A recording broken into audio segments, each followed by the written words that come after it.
Did Tinubu's fake Trump letter backfire? Was that a mistake? When propaganda backfires for Tinubu on the international stage, the consequences aren't just embarrassing, they are economic, diplomatic, and brutal for Nigeria. Today, we waited, we were patient. We are connecting the dots on a scandal that has traveled all the way from the corridors of Aso Rock Villa in Abuja, straight to Capitol Hill and the White House on Pennsylvania Avenue. Ladies and gentlemen, on the right, a text-only claim. Please look at it. Posted by Villa media handlers, claiming that President Donald Trump sent a letter praising Bola Tinubu's fight against insecurity. Do they even believe that themselves? On that right, you have a text-only claim. They posted it. But Washington, D.C. blew the whistle.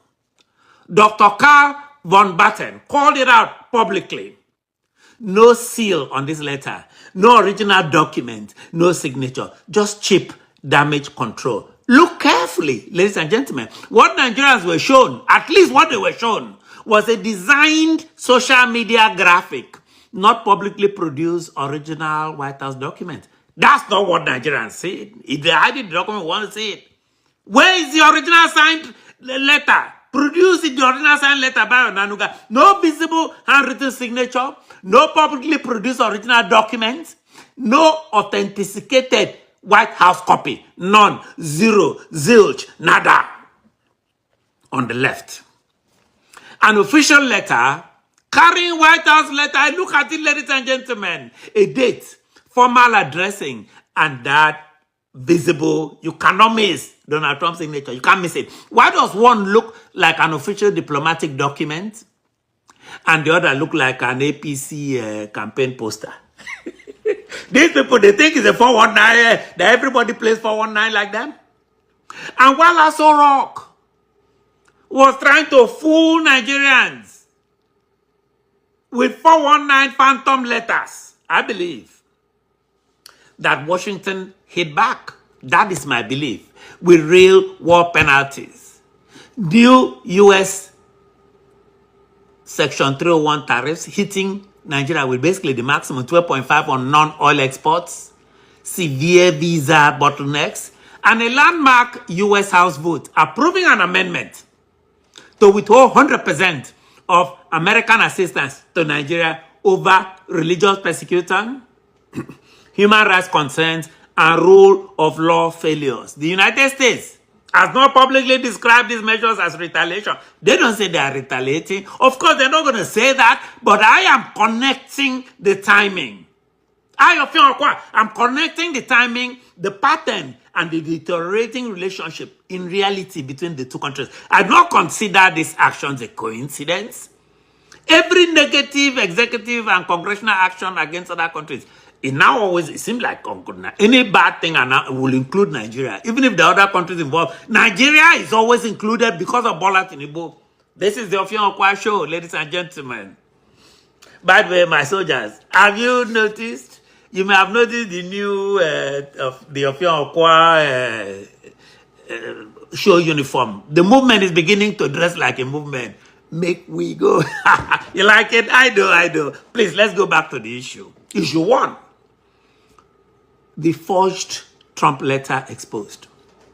Let's look closely at how this incident many have referred to as fake news operation went down. Let us look at it. Let us examine it. That's what we do on this show.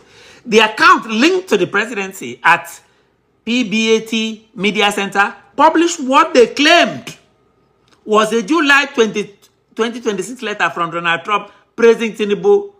Why now? Is that a correct date? Because as Dr. Van Batten pointed out, long-standing drug trafficking allegations and governance concerns involving Bola Tinubu are actively being reviewed in Washington, D.C.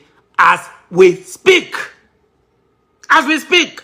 So I think Aso Rock attempted, that's what I believe, a PR stunt, a public relations stunt, trying to manufacture an endorsement from the U.S. president to quiet local, his opponents like Peter Obi, Omowole Sore, and all of them, trying to keep them quiet. From what I said, and from how I analyze the situation, instead of building respect, instead of Bola Tinubu building respect, what he has done has triggered what I see as outrage. I see it as outrage in Washington, D.C.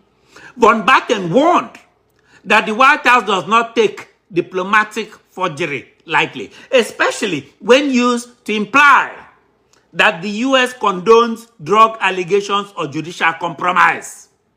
It didn't project strength. It exposed desperate propaganda. By Onanuga, the Tinubu's boy. Issue 2, the consequences. My take on tariffs, visas, and aid cuts. When you lose diplomatic credibility, my soldiers, your citizens and your economy pays a price. Look at the ripple effects. Within this very short period, landing on Nigeria right now, and more are coming. You want me to count them? I'll count only a few. 1, 12.5% U.S. tariff hit. The United States Trade Representative just rolled out across 60 trading partners. While some nations receive a lower 10%, Nigeria was slapped with 12.5%. It's always the highest on covered non-oil goods. That directly squeezes Nigeria's local manufacturers, ladies and gentlemen, agricultural vendors, and even small exporters trying to gain access to American markets, which is what they've been allowed to do until Tinubu came and spoiled the soup. Number 2, visa operations and travel restrictions. Routine visa processing for over 24 African nations they've been restructured. Don't get me wrong. They formed them now into strict regional hubs. Traveling, studying, or doing business abroad is going to be harder because Washington, D.C. no longer, in the case of Nigeria, it no longer trusts the administrative paperwork originating from Nigeria's federal channels, from Nigeria's ruined federal channels. Even the U.S. mission in Nigeria's renewed warning. That one is what? Is it 3 days old? Nigerian Americans, Nigerians who live in the U.S., they must now travel with with American passports. In my view, this fits into a broader moment of stricter scrutiny and enforcement. Of course, these changes affect other African countries. I'm not saying that. And Washington has not officially said it's punishing Nigeria, even though we know it is. But because of the timing and because of Tinubu's increasingly troubled standing in Washington, D.C., look at the way they talked about him in Congress a couple of weeks ago. I believe Nigeria is one of the principal targets. It's like everybody, where is Nigeria? Put them inside. So I ask the question again.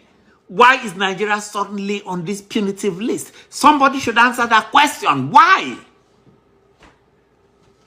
Number 3, the congressional push to end 100% aid. That aid is more symbolic. We all know that. Then came the U.S. congressional pressure. Another indication in my judgment that patience with the Tinubu government is wearing thin in D.C. You may not hear it from Abuja. I am telling you, having been in D.C. recently. Congressmen in D.C., I feel like Nigerians, they don't like Tinubu. They don't like this irresponsible regime, just like Nigerians in Nigeria don't. Let me be clear. Washington has not issued a statement saying these measures are retaliation or for a disputed letter. That is my own conclusion from the timing, the sequence of events, and the wider collapse of confidence in Tinubu's government. This is strictly the take of the Ofion Okasho. Tinubu can issue as many phony letters as he likes to deceive people in Nigeria. We will not let him in Congress. Representative John Jones took to the floor, describing Nigeria as one of the most dangerous places just a week or so ago for religious freedom, and explicitly citing the for example, he brought up the continued detention of Mazi Nnamdi Kanu as proof of judicial injustice and irresponsibility. He went a step further, arguing that U.S. taxpayers should not fund aid to a government that ignores the rule of law. Tinubu plays the law anyhow he wants. Current reporting supports that James warned in Congress of possible 8 courts over Kanu's detention. It was not in that bill, but the one of it. While the separate resolution before Congress focuses on constitutional and legal proceedings. That is the hammer that Tinubu is under today. This was just one example, issue 3. Diagnosis by analysts. A lot of analysts have started calling Nigeria a banana republic. Why this conclusion? So many things. I'm not going to waste your time. Look at even the case of just the Federal Character Commission. Another sham. The Federal Character Commission is a sham. But another sham, it had 2 different chairs appointed within 4 hours of the commission. Within 4 hours. The bottom line is clear, ladies and gentlemen. Propaganda cannot replace real governance. And fake diplomatic letters cannot shield leadership from international scrutiny.